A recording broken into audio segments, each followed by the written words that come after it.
Hey guys, and welcome back to Prime Collectibles. I am Jason, and today I have a fantastic statue to review. It's been a while since I've done a statue review actually, but this custom Jubei from Ninja Scroll came in, one of my favorite anime of all time, so I had to do a review of this statue. So without further ado, let's get into it.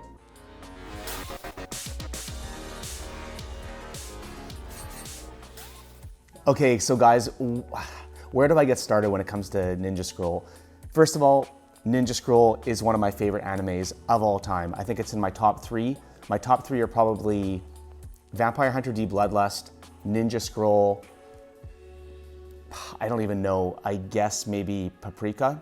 But anyways, Ninja Scroll, I'll give you a bit of a history of how I got into anime. So I was probably around 14 years old, and my buddy and I were going to the VHS, to rent VHS cassettes from a video store. That's how old I am. And we came across, up until then, I'd always been into animation. I'm an artist by trade and at heart. It was always Disney animation that I grew up with, the 2D animation era, Little Mermaid, all those types of movies, My buddy and I saw this video case, and it was animated, it was Japanese animation, didn't have a lot of experience with it before, except for maybe, like some cartoons. And we looked in the back, and it just looked like nothing we'd seen before in animation. It was violent. There was even in the back of the cassette, there was some partial nudity and stuff, and we were like, what is this? So we rented Akira, took it home, and that night changed my life. I remember watching that with my buddy, and we didn't quite know what we had seen. It was a convoluted, weird story, and it didn't necessarily make sense, but just the spectacle of it all, and the gore, and the extremeness of it all changed my life. That day forward, I was an anime fan. Now, at that time, there wasn't a lot of anime to get. I mean, Akira, that was one of the first animes to ever sort of big budget anime to hit North America. So we just kept renting this and watching it over and over again. So fast forward a couple years, and Ninja Scroll comes out. And we saw it again in the same video store, and I've always been into ninjas, so I'm thinking, oh, this has gotta be great. Rented it, and it was another level. Akira is a animated masterpiece, no doubt, but Ninja Scroll was the first time where I saw an anime that really resonated with me, because it was a bit of a simpler story. It was easier to follow. It was pure action, and it had the sort of themes that I was into. I saw it, and I never looked back. I bought that video cassette soon after that, and to this day, it's still one of my top 10 movies of all times, and definitely, like I said, in my top 2 anime of all time. So, that said, to my knowledge, they have never made a Ninja Scroll statue, at least not a 1/4 scale statue of Ninja Scroll. It's kind of it's so old as an anime now that I guess there's just not enough interest for any mainstream company to make this. So thank God for custom statue groups, because now there is a custom statue group that is making Ninja Scroll statues, and as you can see, they are beautiful. This is the first one in the line. This is Jubei, obviously the hero of the show. They are making Tasai next, the big sort of rock monster with the big double blade. They're making him next, and then after him, I believe they're making Benesato, which I cannot wait for. They're really sexy snake woman with the snake tattoos everywhere that turn into real snakes. I am so excited for that one as well, to pair with him. I'm still on the fence about Tasai. He's not my favorite character. But this Jubei, like I said, is the first of their series of Ninja Scroll statues, and it is so impressive. So let's get into some of the details. Okay, so first things first. The most impressive thing about this statue is just the overall aesthetic of it, in my opinion. This is from a scene in the movie very early on. I think it might even be the opening scene. I believe it is, where Jubei is walking along a bridge. He just looks like sort of a lone swordsman, something out of a Kurosawa movie maybe.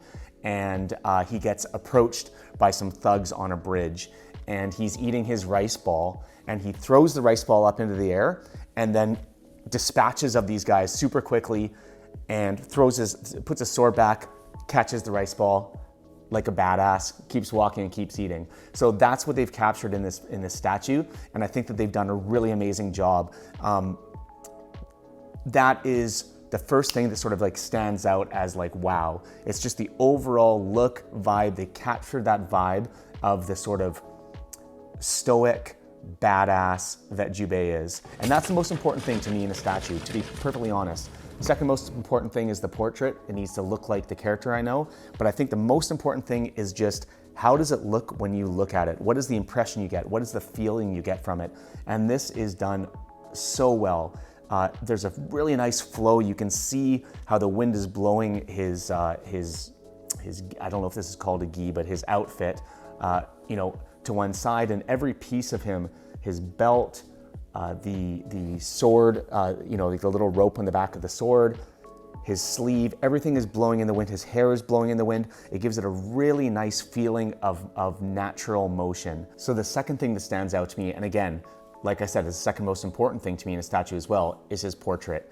I am so happy that they nailed his portrait. I always worry with third-party groups, with unlicensed statue groups. I know that they technically have the statues made in some of the same factories that big groups like Prime One do, but I do often find that sometimes the fit and finish is not the same. Now, I don't know what that is. Is it that the factory knows that it's a smaller group, so they don't need to put the same level of quality in? Is it that there's not the same QA once it comes back to the group? I don't know what it is, but I do find that sometimes custom groups, just the fit and finish is not quite as good, and especially in the portraits. His portrait is perfect. It's so perfect. It just looks like him exactly. The eyes are painted well. There's a nice gradient, a very subtle gradient in his face, which makes him look like an anime character, but still look a little bit three-dimensional. His mouth, his nose, everything about his portrait nailed the character. And when I opened the box and looked at him, I was just like, thank God, it is perfect. Everything else can be, you know, if they mess up the paint a little bit in the body, if this, if that, if they don't get other things right, if the aesthetic is nailed and the portrait is nailed, I'm probably gonna like the statue. And they absolutely nailed those two pieces of it. So beyond that, what else did they do well? The sculpt is exquisite. I don't know if you can see this. I'll try and get a little bit of B-roll footage so you can actually look in here, but where his outfit, where his gi, where his arm is sort of inside the gi, and it opens, you know, the gi opens up and his arm is in there. They could have cheaped out here and kind of faked it, because if you look straight on, maybe you can just sort of like, I don't know, fuse the arm to the cloth and you wouldn't really notice. But if you look inside, it really like, it actually looks like an arm inside of a piece of clothing. And that's really impressive, especially for an unlicensed group. The clothing itself looks great. The texture on the clothing is really nice. It really looks cloth-like. There's a subtle gradient to the paint on the outfit as well. You know, the color scheme is fairly basic on the statue, and it could have really been boring if they didn't take the time to add the proper highlights, subtle highlights in areas, and lowlights and shadows where they need to be. But they did. They really did. Everything in the outfit, in the belt, in the skin around his chest where the musculature is, they added just enough gradient in the texture to make it look good without taking away that sort of anime 2D aesthetic. So I think that they nailed a lot of things on this statue, and I'm really, really happy about that. Something even fun that they did is, you know, they didn't have to do this, but in the sword, in the sort of rope that holds the scabbard of the sword, there's a little jewel there. Really nice detail that I wasn't expecting. Just a fantastic statue all around. Now, are there parts of the statue that I don't like? I wouldn't go as far as to say that I don't like them. I think that maybe they were not quite as detailed as I would have expected, and that is the base, for one. The base in the prototype had some sort of green moss-like additions to it, or paint apps to it, that is missing in the final production piece. Now, I thought about this before I made the video. is this something that actually bothers me? Because I went back and I looked at the initial prototype. I, on second thought, think that I like it better without, and I'll tell you why. One, it did look a little bit, in the prototype, it looked a little bit like moss, but it also looked a little bit sort of sloppy. I think that because this statue, the color scheme on the statue is relatively basic. There are no bright colors other than the red and blue, in his sleeve and on the sword.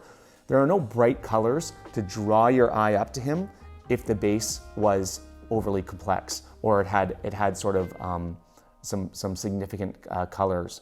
So the fact that they kept this gray and made your eye be drawn up to the other colors on him, I think is probably the smart way to go. So again, I don't think that's actually a complaint.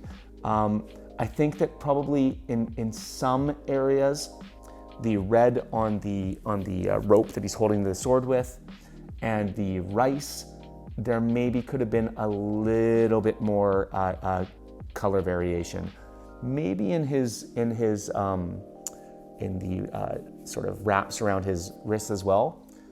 Maybe not. I think actually that's done pretty well. There is a little bit of gradation in there, so I think that's fine. More in the rice and the red. It's a real nitpick, and it's nothing that you'll notice unless you look really closely. The rice also, as another little sort of nitpick, if you look where his hand meets the rice, there's a little bit of a gap there. It sort of removes the believability of him holding a piece of rice, because it kind of looks like something's been sort of added in there, like it fits in there. It's not an actual object. Again, we're really searching for things to not like about the statue, but it's only fair that I sort of comment on everything that I see. Is there anything else that stands out to me as an issue? Really? No, not really. Something surprising about it that I really like is it's a fairly small footprint for the statue. I'm used to getting sort of big statues in with big bases. I like that this base is small, it's compact, it doesn't need to be big. Your eyes focus on what we're here to see, which is Jubei. I really like it. I don't know if I mentioned it, but I love his hat with the sort of slice in it where one of the enemies, when they attacked him, kind of opened it up. It's well done, it looks thatched. Again, enough detail in it to sort of give it some three-dimensional look without going overboard. Just a fantastic job. A really great outing from these guys for the first piece in this line. I'm overjoyed with this statue. A fun little sort of Easter egg is, if you look in the base, you see where Tasai has like slammed his face into his hand. In the base here, you can actually see Jubei's face in this big handprint on the base. I like that. It's kind of a fun nod to the show. It's also a nod to the next one in the line that they're going to be making here. So, I don't have much more to say about this statue. It's a simple piece. It's not a big footprint, but it is perfect for the character. It's perfect for what they're trying to accomplish here, I think. And I am so excited for it. If you guys are into Ninja Scroll and you're interested in getting some of these future releases that they do in this line, I would highly recommend start scouring Facebook, look up Ninja Scroll statues. I'm sure you'll find the commissioner group and reach out to them and see if you guys can get on one of the waiting lists, one of the PO lists for the future pieces, because this is probably going to be the only chance you get to get some Ninja Scroll statues in 1/4 scale of this quality, probably ever. So, man, I think that if you have any interest in these characters, if you have the sort of the love for the series, because there was a couple, they did a movie and then they did a show. But if you have a love for the IP, for the characters of Ninja Scroll, I highly recommend you guys get in on some of these statues. It hits that nostalgic spot for me perfectly. So anyways, I'm not gonna keep droning on, guys. I love this statue, and it's nice to be back reviewing statues as well. Like I said, that was kind of where I got started. So I will leave it at that. If you enjoyed the video, guys, please like and subscribe. It really helps my channel. and I'll be keeping the reviews coming, and I'll be keeping the weekly updates coming. If you guys have suggestions of what you want me to do more videos on, please let me know in the comments, okay? Till next time, guys, later.